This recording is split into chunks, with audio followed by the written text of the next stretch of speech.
And now, after years of planning, sweating, and going broke, here is the Boots and Whiskey Podcast with Jim Belisle. And it left the media. Why they would give this man a podcast is anyone's guess. Then there is what could only be a bizarre coincidence or something else. Welcome to the Boots and Whiskey Podcast with Jim Belisle. Fat, drunk, and stupid is no way to go through life, son. Country music and fine moonshine. Finally, a podcast that lets it all hang out. Let's level with America. Got your boots? Ready for some whiskey? These boots are made for walking. One of these days, these boots are gonna walk all over you. And now, the Boots and Whiskey Podcast with Jim Belisle. Hey everyone, Jim here, Boots and Whiskey Podcast. Welcome back to another episode of the show. We have Dave Fenley on here today. For those of you that don't know who Dave Fenley is, you're really missing out. This guy is an absolute gem in this industry. He has a new album out that came out, if my math is right, last week. Not this past Friday, the Friday before, called Rest of My Life. It's absolutely fantastic. Start to bottom, unbelievable. You might know Dave from covers he's done and this, that, and the other thing.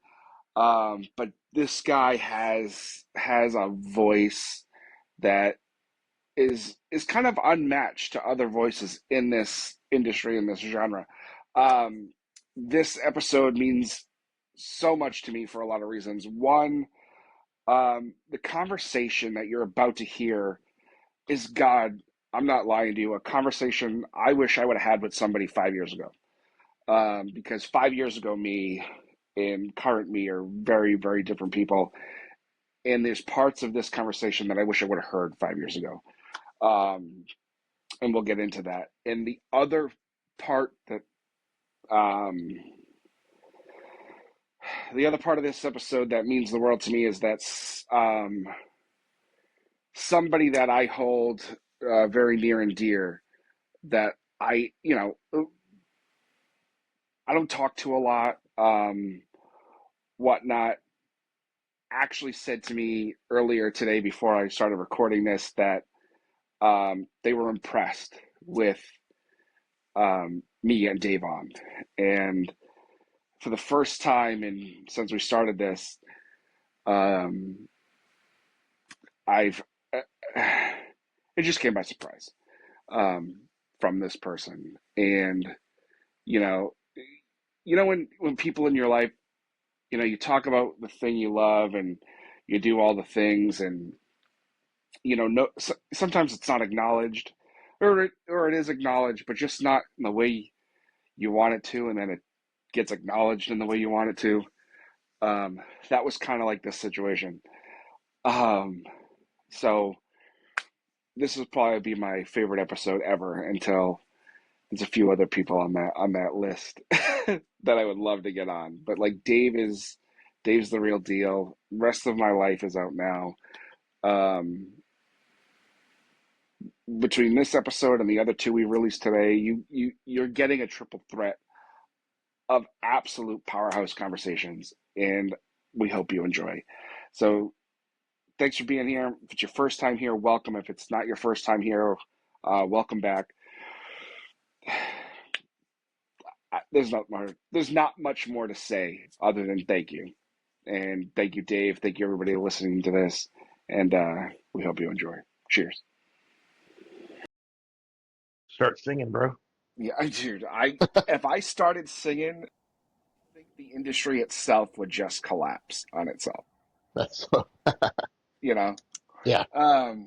So man, thanks for coming on and being a part of this thing. Thanks for having me. Yeah, anytime, man. I came across your stuff. Well, your team sent me your stuff, and I was like, I need to talk to this dude. Awesome. So tell us who you are and what you're doing and how you've gotten to where you are. I wish I knew any of those answers. I mean, I know I'm Dave Fenley. I'm originally from Texas. I live in Nashville. I've stumbled my way through the music business to find myself here, putting out a new album, and I've just been really excited about what's happening. And I've been very fortunate, blessed by God, and yeah, I mean, if you have anything you want to know, I'm an open book. So my biggest thing is I love talking to people from Texas because I think they're some of the most real people in the world. And I always find it interesting why the hell Texas people go to Nashville. I mean, there's the obvious, right? You decide, you know what, the Texas scene is way too good. I got to move to Nashville. Texas, and I love Texas, and I love the Texas music scene, but I didn't really feel like I was very embraced there. Oh, Uh, okay. I didn't really like writing songs about the river. I didn't like writing songs that.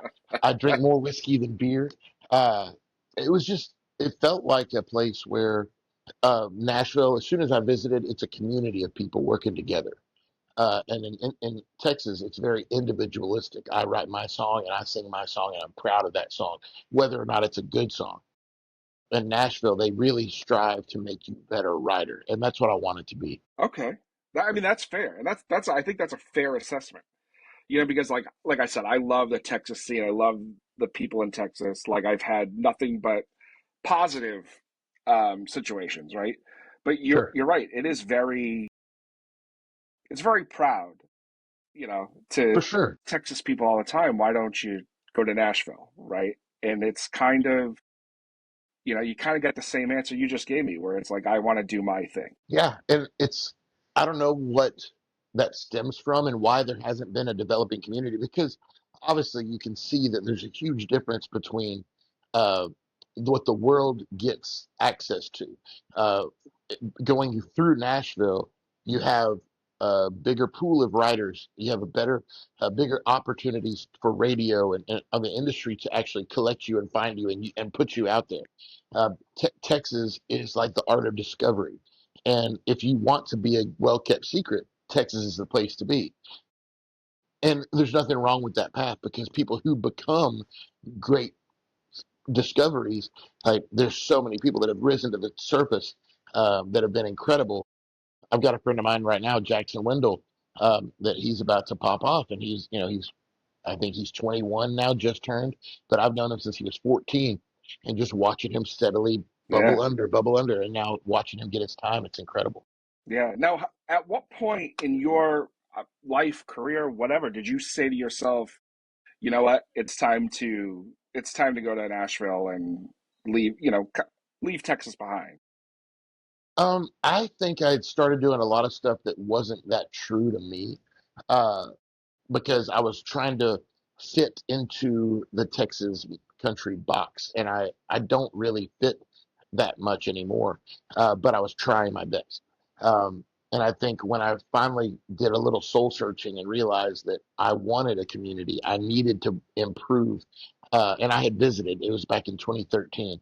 I visited Nashville and I went and I came back just filled with this vigor for more self discovery, more access to better songwriters, and a community that, well, it's competitive once the songs are written, but when you're Right. writing the songs, it's community, and I just love that aspect so much, and I craved that sense of community. I didn't realize I needed. Yeah. Yeah. Now, before you make the move and do all that, right? And you're starting to build this whole thing. How much time had gone from, picking up a guitar or putting pen to paper to actually making the leap? I think I started really, really exploring songwriting and stuff back in like 2000. So I'm 47, so I'm kind of late in the game to act. I'm a 25 year overnight success, right? Uh,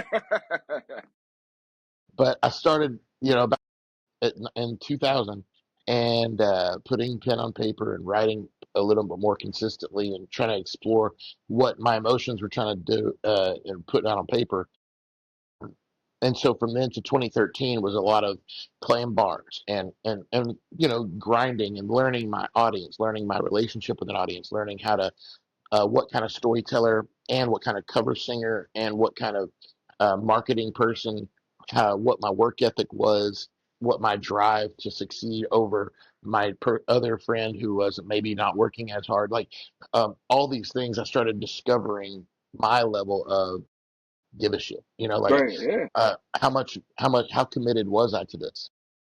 And I think it took me a long time and a couple of albums in to find myself And then I got to the point where I was like, I think I've reached as far as I can go on my own. Let's see what having an industry or having co-writers and having all this stuff and giving up that pride that we talked about, stop serving myself and start serving the song. And I think serving the song has been my mantra since I got here, and being the best advocate to tell the story in the most honest way. Yeah, it's interesting you say it that way because I think, I talk to a lot of people on this podcast, right? Obviously. Sure. Yeah. And everybody is younger, right? Like you and I are closer in age than I personally, nothing against you, than I want to admit, right? So like I get it. You hear a lot of these kids coming up and like they just kind of, I don't know if it's the way the world is now or the way the technology is that we didn't have when we were growing up, right? Where they just, they throw a song on TikTok or whatever and they pop off. And like they're lucky to do so, right? As somebody like you that has had to grind and do it how I consider it the right way. Sure, sure, sure. So like, in being in this for the last 20 years plus, like how have you seen it change not only just for yourself, but for the industry as a whole, and how have you had to maneuver all? I have been very much a head down, work hard, push forward. I, I heard it a long time ago that it's not about being the best person; it's being the one who can handle the most rejection the longest, right? Yeah. Um, and I just never gave myself an out. I knew I was talented enough. I knew that I had something to say. I knew that people believed me when I sing. So I knew it was just a matter of time before I found my audience. Now, it is easier, seemingly nowadays, to find an audience. However, it's also more competitive than it ever was, because people have access to absolutely everything. But some things, despite how big they get and how much they seem to change, some things don't change, like artists. Artists don't change. We are our own worst enemy at all Hmm. times. We play the comparison game more than anybody else, I think. And because of the access to everything, us as artists, we have access to everything too. So our comparison that we put and the pressure we put on ourselves compared to everybody else is even more inflamed than it was when I was early on. We didn't see the rest of the world, what they were doing. We only had our neighbor to compare to. Now we have the whole world that we can go, well, that guy's better than me. Why am I even in this? So, Right. along with all the access, still comes all the pressure that we put on ourselves as creatives. And I totally understand that, right? And now I think this is a good segue into this where, and I think I can say this to you because of, again, I'm going to talk about your age probably a lot, and it's not That's fine. negative at all, No, I don't right? care. But like, you get a guy like you who has had success in this industry as still a relative unknown, right? Like it's not like we're seeing Dave Fenley and on stadium billboards and whatnot, right? But like you've gotten to play some of the best rooms, best places in this industry, right? Okay. Yeah. What do you think it is about you, an artist like you, that you guys can be so successful in this industry and have that following, have that fan base, still do all right and not have all of the big flashy stuff, if you will? Um, well, first off, it comes out what your measure of success, right? Sure. All right. Uh, Yeah. and so for me, I always said that I wanted to be the person who could fill any theater, Okay. because I feel like theater space. I'm a country soul kind of artist where I think on a stadium level, it might be difficult for me to project the emotion that I would love to do. I mean, you see people like Ed Sheeran and all these guys that can just be captivating by themselves. So it's not really, maybe it's my No, internal, no, dude, I'm with you because I said it the other night. I saw a show in the Garden here in Boston, and I was like, I'm nervous for this, because like I'm a big person where there's certain things that belong in smaller venues, right? And to me, country music, however you want to slice it under this umbrella, is one of them, and stand-up comedy is the other, right? So I totally get what you're saying. Like, I'd rather see a show in a smaller theater, smaller club than, you know, Yeah. 40,000 people around me. Yeah. So me, like if I get to a 800 or 1,000 or 1,200 seat theater, like I'm doing in some parts of the country right now, and I can fill that up, cool.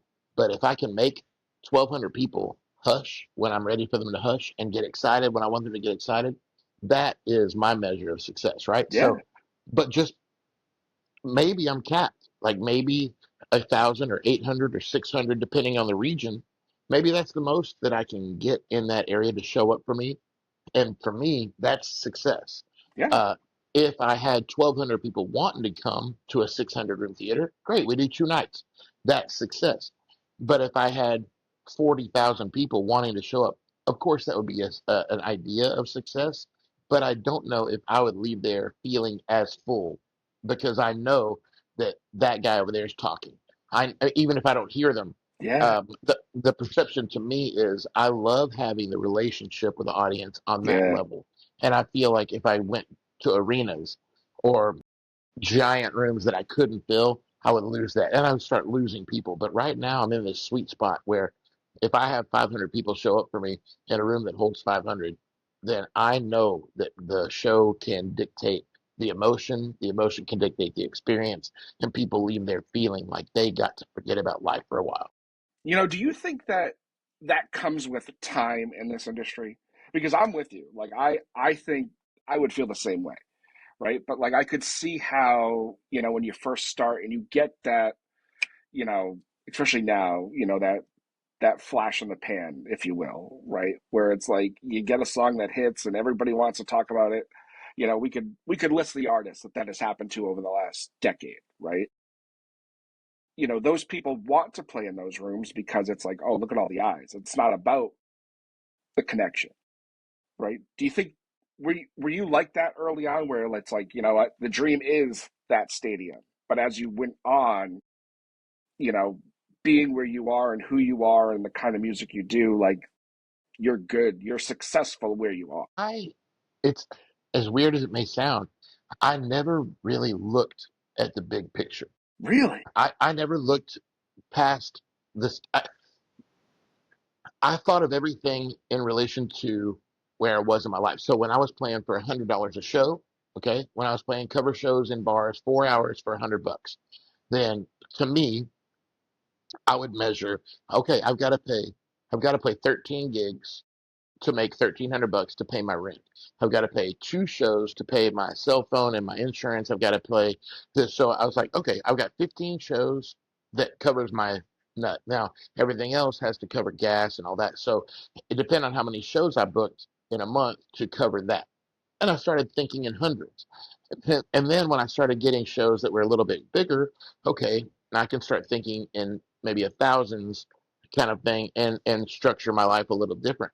But I was so focused on here's growth incrementally, and I never looked at what if I was making $1 million a show, and what would I do with it? I never felt like I deserved it, maybe, or the imposter syndrome said maybe you can't have it. But I think the realist in me was just like, hey, man, it's not going to be an overnight thing. There was no such thing as an overnight thing except American Idol back when Right. I was younger, you know? Yeah, yeah. So I never had that ingrained in me, and it hasn't left me still. I just love this process. Yeah, you know, I love that, because it's like, again, you know, like, I think it just goes to show the generational gaps too in this industry, especially right Sure. now, you know, Right. where it's like, you know, but you even see it kind of with more of the mainstream guys too, where, you know, the ones that were huge 10 years ago are now starting to go back to, you know, for a lot of reasons, right? Like, going back to the smaller venues and whatnot. And like, you know, you saw them 10 years ago and now, and it's like, I would argue it's a better show now than it Sure. was 10 years ago. And I guarantee you they appreciate that connection. They love that they're still in the game. They love that they're relevant. I love personally opening for those legacy acts that are in those rooms now, because one, that's my audience. Those are the people. Those are the audiences that respond to me very much like, hey, he's our person, just a little bit younger, you know. Uh, yeah, Right. and it's funny because my a lot of my audience until this new record came out, a lot of my audience was 35 to 50, and now this new record has come out, and now I'm getting some of those younger audiences that I have desperately wanted to try to tap into. And that's what's really fun about this business and the career is that as I constantly evolve and everything else starts to evolve, people are starting to look at uh, age differently. They're starting to look at weight differently. They're starting to look at all the things that used to be a turnoff in the industry. Now people not have sympathy for, but are willing to give a shot. At least that Right. first 2 seconds on a TikTok reel. Right. But well, and I think a lot of that is because, and like I was just talking to somebody about this, and this is why I do this show this way, because there's nothing more important to me than putting artists, especially in this industry, in like a normal light, right? Like at the end of the day, you take away your guitar, you take away your voice, whatever, you're still Dave Fenley, right? You're not, that doesn't Right. go away, right? Sure.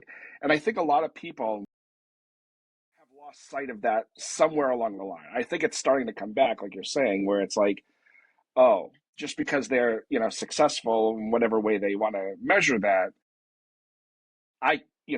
there's like a level of, I think I can do that, or this person's just like me. There's, a lot of, especially with social media, we're losing that, like, this person is on this big pedestal on this mountain, but in reality, we're all just kind of going through life the same way. You just happen to do something different than I do. Yeah, and I think people right now are so hungry for integrity and Yeah. honesty, and they crave it, especially with AI being as all encompassing as it seems to be now. Like I remember when I would spend hours on a one post, like trying to make it perfect, put the letters just here and get the, oh, this is going to pop out. It's going to make people excited. Here's a call to action. Here's this, here's that. Then I'll spend an hour and put it up there and nothing. And then I Hmm. could also just be in a room pouring myself a bourbon and talk about, oh, this tastes really good. And all of a sudden that will pop off with something crazy. Uh, People just respond to what comes off as natural. And I think we spend so much time trying to be perfect that we forget what it's like to be human. And I think it's just a really fun experiment nowadays to just be the most genuine version of yourself and throw that up on there and watch people just love you for you. Yeah. When I started this thing 5 years ago, like I shot my shot with artists and whatnot that I had at the time, no business reaching out Sure, to, right? sure. And, and I said right in the emails, like, this is going to be an authentic conversation. I can't tell you how many nope, nope, nope, nope I got. And now it's like those artists I was reaching out to 5 years ago are starting to come back because it's like that's exactly what they're looking for. They want that genuine, no bullshit. I'm not kissing anybody's ass to, I don't want to say get ahead, but like have a conversation. Right. I mean, you are another example of just somebody doing it and doing something you believe in, something you love, and you're putting it out there. And you don't know if it's going to be received well or not. But and for 5 years, you haven't known how the ball's going to roll, and you never know if the ball's going to keep rolling. So you just keep rolling, right? And you hope maybe it's not even hope for success. You hope that people still care. Right. And that's all Yeah. that's all of us as artists. That's all we can do. Is like we still got to be true to us and hope that somebody pays attention if they want to. Yeah. And like, but, and as you have gone through this and you write your songs and all that, have you had those moments where it's like, you know what? I love what I'm doing. I really love, I know I'm going to have an audience. And like you said, like you're trying to tap into that younger audience, but do you have moments where you're like, you don't care whether it is received well or not? Because there's a part of it that is selfish. There's a big part of this industry that you're doing for yourself too. No, I always care. Like Do and you? Yeah. yeah, I'm very Good for you. I'm jealous. I'm envious of that, honestly. no, because it hurts when it doesn't work, and it's exciting when it does. Like this was Mother's Day weekend, right? Yeah, yeah. Uh, I'll tell you, this is a perfect example. So I don't know when this is going to air, but right now we just came out of Mother's Day weekend, and my album came out on Friday. So Friday, and I've got got a 4-year-old daughter. So this whole weekend was pretty much trying to be a very good husband, attentive father, celebrate the wife, celebrate her as a mom, do the best I can. Uh, Plans for the weekend, whatnot. So you get it. So Friday the album comes out. Saturday and Sunday, I'm being dad, being that. My team respects me and my family enough to not regale me with all the, hey, here's what the album's doing, here's all that. So I'm sitting there, I don't know how to check numbers. So I'm not paying attention to whether it's being received well or succeeding. My family's all asking me, how's the album? How's the album? And I don't have any answers for them. But secretly, I'm going, why isn't my team telling me any good news? I'm scared. So, so today, Monday morning, I'm texting my manager like, hey, obviously the album has flopped. Like we have been a massive failure. We put all this into it, and nobody cares. Like I'm just defeating myself because I do care so much about how it's received, not the success, not the money, not any of that crap. It's truly, do people like it? Because if they like it, I feel like they like me, and I want to be liked so Yeah, much. yeah, no, So I get it, man. And it's funny, and I just lost my whole thing, but that's fine. Do you have that with like your music where it's whole project, well, doesn't do well, whatever, but like certain songs do, right? Where it's like, oh, that song did really well, and it's a surprise. for sure, you know, it kind of goes back to the whole thing. Like you can curate this incredible post, and that's the one that doesn't do anything. You never can predict what people are going to respond to in an album, a whole collective work. And I haven't done a full length album in a long time because in Nashville, I just got really excited about. Oh, I wrote 6 great songs. Let's put them together, throw Yeah, them out there sure. into the world. Call it a six pack, you know. And nothing I ever did had any steam or momentum. I was just so excited to get it out, but I had no idea of what to do to support it. So now having an independent label and having these people I'm working with and more of a clear vision and a full length album, there's a whole lot of more moving parts that I'm not accustomed to. So my anxiety level is a lot higher. Like, is it going to be successful or is it going to be received or whatever? But also watching the songs that people have been responding to is so exciting. But is it exactly what I thought it would be? Not at all. Right. So it's a fun adventure to know what my next, what summer festivals and what those shows are going to look like, what the next tour song selection is going to be based on what people really want to hear. Yeah, I have a bad habit of looking at numbers, right? And Looking at what? numbers Yeah, and seeing which episodes do well and which episodes don't, and like try to figure out why, right? And I have for sure. found that the artists that really nobody knows are the ones that do better. Really, Can't tell you why, and I've had some pretty big names on here, and like they do well, don't get me wrong, but like surprising, right? When the Treaty Oak revivals of the world come out, I'm like, okay, I know this one's gonna do well, right? Like right, I don't even have to try. But it's the little guys and the ones that I don't think are gonna do anything are the ones that are like, holy shit, this has already been listened to that many times in a day, like and it doesn't make sense. And like I'm sure you've seen that, with what you're doing too. for sure. Yeah, it's just if there was anything that can be predicted, it's how unpredictable this business is, right? Yeah, absolutely, absolutely. Now, with all that being said, especially people that have been in this industry a long time, right? How many times in the last 20 years have you quit in your brain? 0. Really? Yeah. Good for you. And I don't think it's anything heroic. It's not like no, not all heroes wear capes, right? Like I'm not.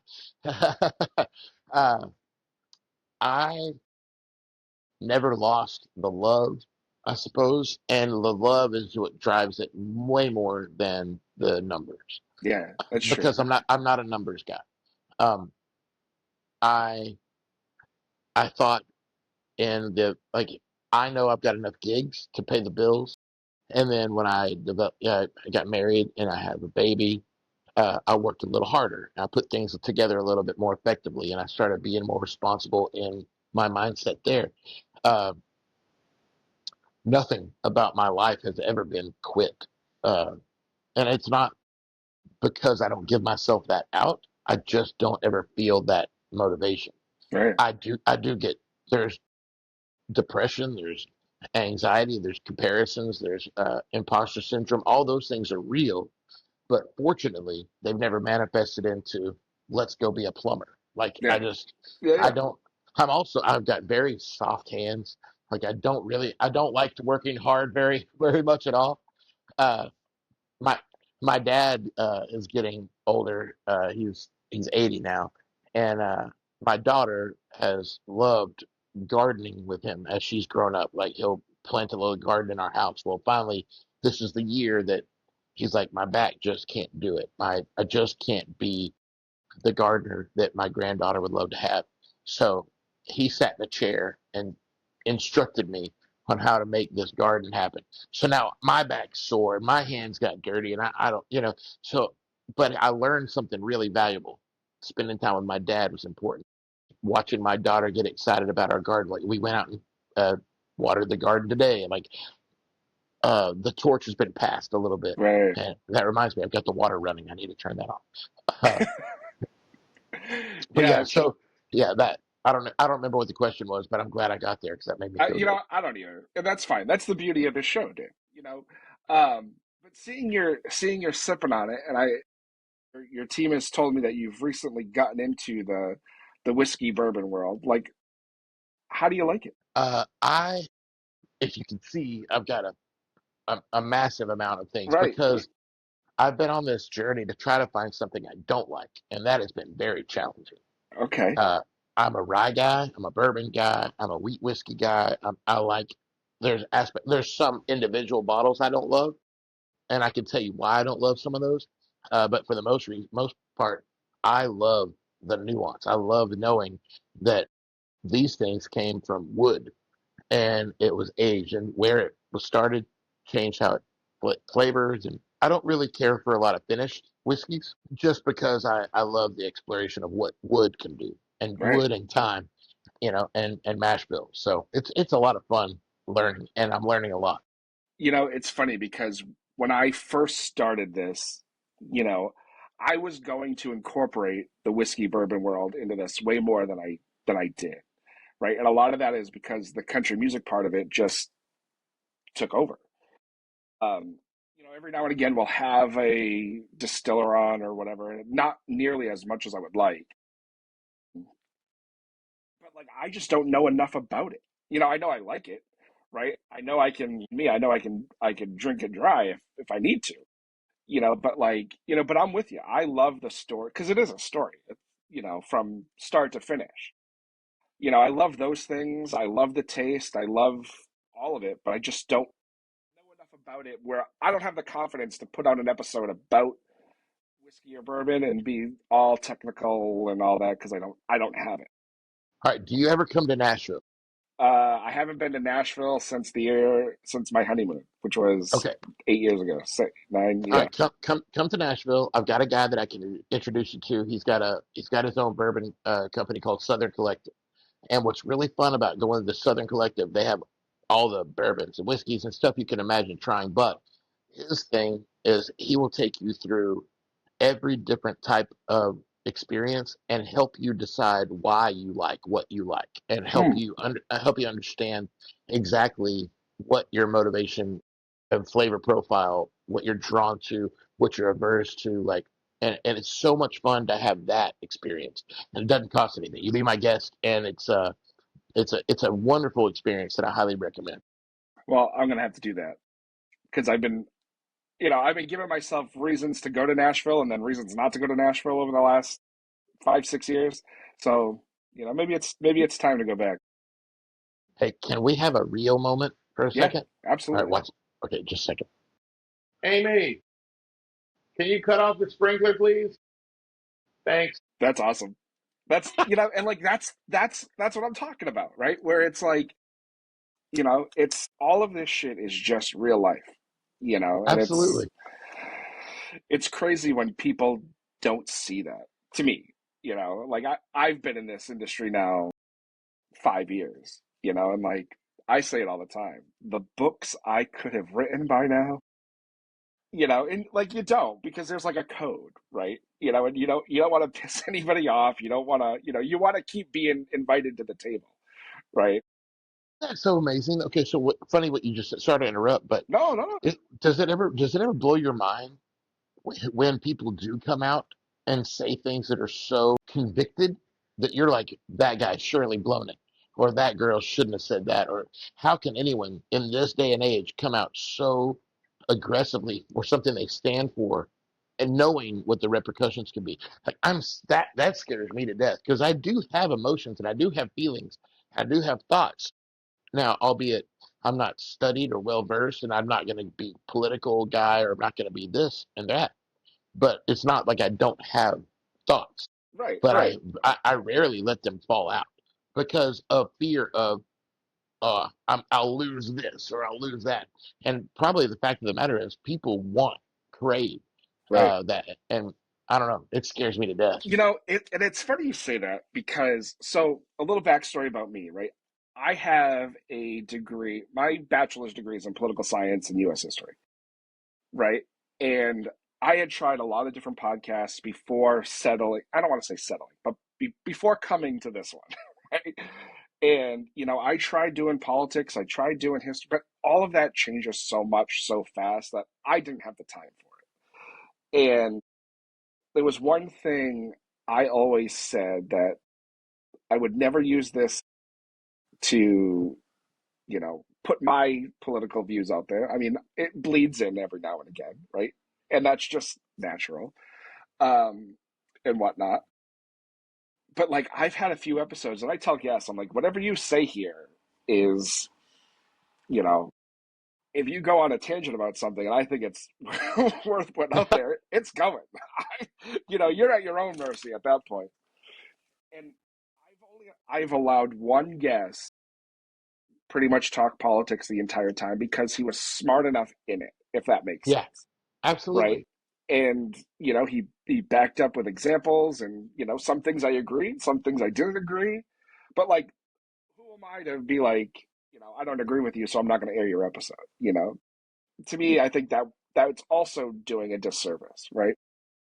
And I've had other people do the same thing, not so intensely, but I always find it fascinating, the ones that want to talk about it and the ones that don't, because every now and again you can tell, right? You can tell where the conversation's going, and I'm that asshole where I'll throw the bait. I will throw the hook out there and see if you take it. But like, I think a lot of people do it because we live in a world where it doesn't. We live in a world now where it's like it doesn't matter. And a lot of it is because we're all, we're behind, this. There's no Yeah. repercussions. Nobody's, what you post online or say online, there's nothing. And I, trust me, I've learned this the hard way as I've gotten older. Like, you can say something and nobody's going to come up and punch you in the mouth, you know, if you're on a line or whatever, Well, there's, I mean, yeah, people are, there's I no mean, fear. you and I are guys that probably look like we can handle ourselves anyway. Like, Right, right. I can't. I'm a big, big wuss. That's fine. But yeah, I think that's what a lot of it is, and like, some people thrive on it, you know, and I famously say all the time, where when it comes to music, I'm a big, and a lot of people don't like this, but I'm a big shut up and sing guy. Whether I agree with you or if I don't care. I'm not here to listen to your, you know, worldly advice, whether I agree or not. I want to hear the songs. and I couldn't agree more. And for me, it's not because I don't have thoughts and feelings, but I'm also a dad to a 4-year-old. So my news comes in the middle of, when I can get Paw Patrol off or when I can turn, Yeah, like right. I get very little information. And so I don't feel like I'm qualified to because I'm not up on all current events. And I don't know. It's just one of those things. I hate to be that guy that's like my opinion doesn't matter anyway, because that's really not the case. Like we are built on great things that by opinions mattering. But I'm not going to say that I'm kept up enough where I can defend any of my positions. I just have my heart, you know. Yeah. Yeah, and and that's the thing I think is the most wild, right? Where everybody, even let's say you decided to go out tomorrow and be like, this is what I think about this, right? Nothing to back it. And to me, like a part of that is all right if you don't have anything to back it, if it's something you truly believe in, right? Or have a heart in. If somebody was like, well, why do you think or feel that way? It's like, well, because I just do. Like, and that's not good enough for people. Right. Not anymore. Right. Not anymore. I wish we could go back to the days where, religion, politics, whatever was like, you just don't talk about it. You vote for who you vote for whatever reason, and then that's it. It's, we all identify on who we voted for in the last election, and it's fucking wild. I definitely think that we came from simpler times when it comes Right. to that kind of stuff. I'm not sure. I mean, well, we'll never go back. Like, there's no No, going. no, no. No, everybody's opinion is too important, and everybody's too precious. Right, right. I feel bad for Shelby right now. She's probably listening to this going, son of a bitch, what's going on? What am I going to have to? Stop talking. But yeah, and like, so with that, perfect segue to get back into the music, right? With being a person, right, and having thoughts and feelings outside of, being a dad, being a husband, all those everyday things, right? Is it hard for you to navigate staying away from, I don't want to say like hot topics, but like those sorts of things that you believe in or feel or whatever in your music? No. Uh, Mainly, probably because I don't have any desire Okay. to sing about stuff that doesn't. Um, I need to sing stuff that's going to age well. Maybe that makes sense. Like my daughter's 4, so I kind of look at everything I do now because everything is on camera, everything is on tape, everything is being recorded. I can't walk out of my house without my Ring camera saying somebody's left the house. Right. Everything we do is under a microscope. So in 10 years, whether I'm here or not, what I'm talking about with you today, my daughter is going to know about if she wants to. Right. So uh, everything, all the songs and the way I represent myself and the kind of example I want to set, my daughter's there, my wife is there in the foreground, kind of dictating what I'm going to put out. Like my mom and dad are still alive, and so that's the reason I probably don't have sleeve tattoos because I don't want to do things that my mom and dad will be ashamed of, and I don't want to do things my wife and daughter will be ashamed of. So I put out stuff that's good because that's what I want. I want to set the example of what my daughter looks for in a man, in a husband, in a father. Uh, I need to show her how a woman should be treated. So I treat her mom really well, and I respect her, and I forgive, and we don't raise our voices too much often. We're passionate about life, and I want to show my daughter what it is to be respectful, a Christian, and so that is what lives in my music, not trying to sell my ideal about this or whatever. Like I believe in love, I believe in God, and I believe in second chances. And let's just write songs about that. Dude, I'm going to say this, and I mean this in the best way. Where the hell were you in my life 5 years ago? Because I could have, I'll be the first to admit, I've allowed this industry to suck me in, like hook, line, and sinker, right? And the first few years are really tough. And we had now we're gonna get real, right? We had problems before that, but like this dream did not help my marriage because of the kind of person I am, right? I do, talking about numbers earlier, like I need to know all the time, like, that this fucking thing to my left is my detriment, and I know it. and having to feel so connected to everything other than what's important has always been my downfall, and it's hard to get out of it. Like I don't do drugs, I drink a little bit. I've never had much of an addictive personality to the things that Sure. could really kill me, except for technology and that goddamn cell phone. It's bad. Well, I mean, this is not fatherly advice or No, no, anything, no. but it comes down to, and I think people can really respond to this. Uh, who are you serving? Are you serving yourself? Are you doing this for you, or are you doing this because you have a purpose that you have to do something else? Because if your focus is on the how much are people caring today, how much are people looking at me, you're serving yourself. Oh yeah. Now, if you're I forget, I had a therapist one time that was like, you're responsible for yourself, that you're responsible to your spouse. And so when you do these types of things, like, I'm not responsible for what my wife does. I'm not responsible for maybe my daughter, yeah, for current, like, she's so little, but I'm responsible to them. So I can't be so self-serving. I have to do things with them in my heart, in my mind, because that is what's going to keep me from being so driven around. Oh, is this going to make me? Because if it drives you crazy, if it makes you a person that's not good to be around, you're not doing anything for yourself at the end of the day. Like, No. you're serving, yeah. So, and you've seen that, right? It's Yeah, become yeah. evident.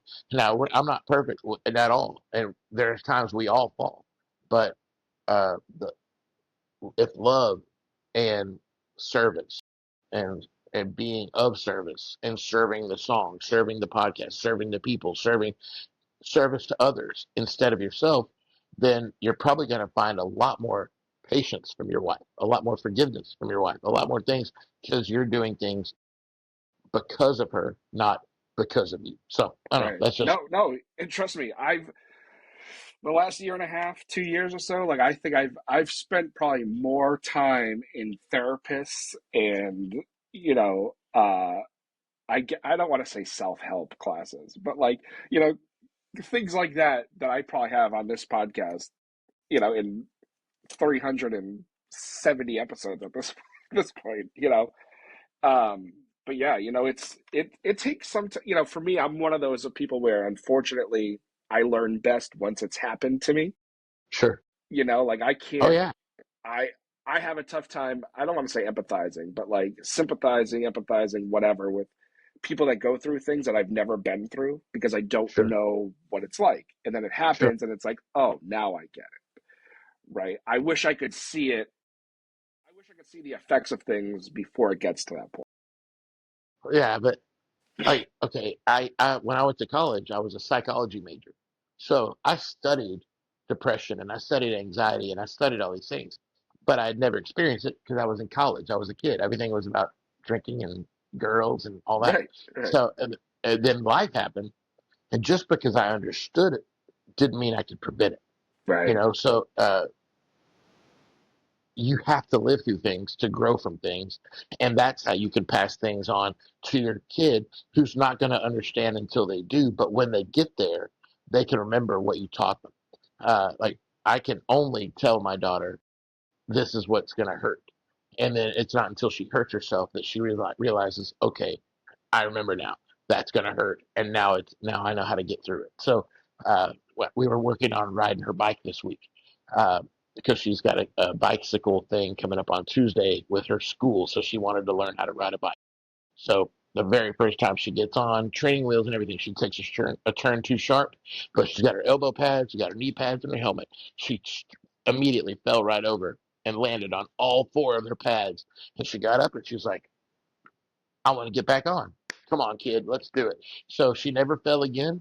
Uh, she didn't panic. It was, once you have to fall to understand that you're going to be able to get back up, and that's such a correlation to life.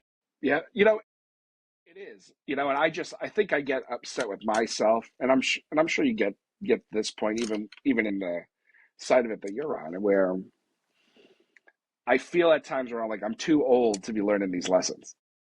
Sure. So it's like, Yeah.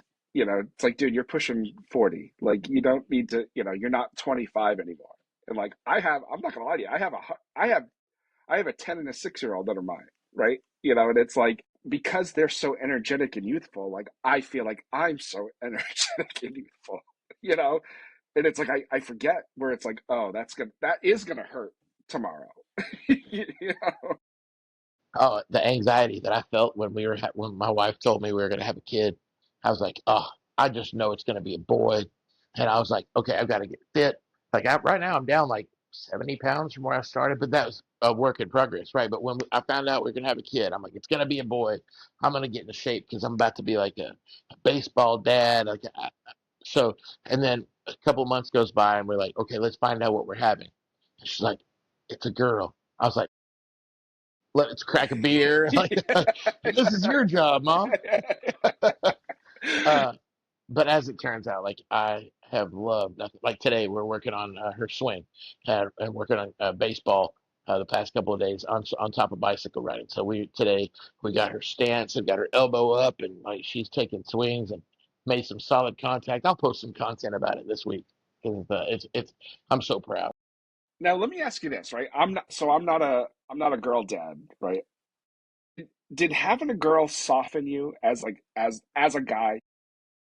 Absolutely, Yeah. absolutely. Like not that I was a much for bravado anyway. I'm a romantic songwriter, right? Right, right, right. But it did make me cognizant of what I do and how I treat my wife matters. It made me much more respectful in tone, in motivation, and deliberate speaking, and trying to be an example. Because I do see other men in my life that have girls that aren't an example, uh, and I see how the girls probably would not grow up knowing what a respectful man or what they would need from a respectful man, what they Right. would need in a partner. Uh, and so I'm laser focused Yeah. on making sure that my daughter always has an example of I want to be loved like that. I want to fall in love with a man who treats me like that. I'm not going to accept a man who treats me like this. All those things. Like there's going to be if she accepts any of those things, it's not because she learned it from me. Like that, my job is going to be laser focused on that. Yeah. I say it all the time where I wish I would have had a girl because, you know, for those reasons. Sure, but it's also, I mean, the You get same thing. humbled pretty quick.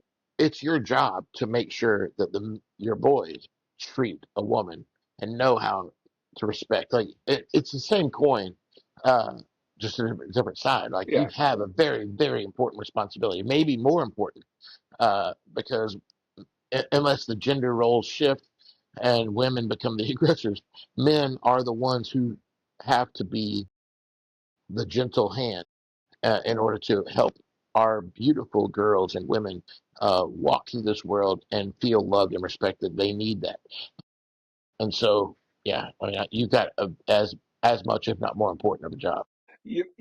I never thought of it that way, but you're absolutely right. You're absolutely right. Sheldon's probably like, what does this have to do with anything that is going on in Dave's career? And that's the beauty of it. Like nothing and everything all at the same time, right? It Because is my whole career is this. Like I just happen to be able to sing songs too, but I'm a dad and I'm a musician, right, and I get to be on stage, and I get to make people forget about what they've got going on, or I get to maybe be an example for, hey, this guy can be a Christian, and he can also have a drink, and he can be a dad, and he can go on stage and sing, and he can live in a life that most people would view as too worldly.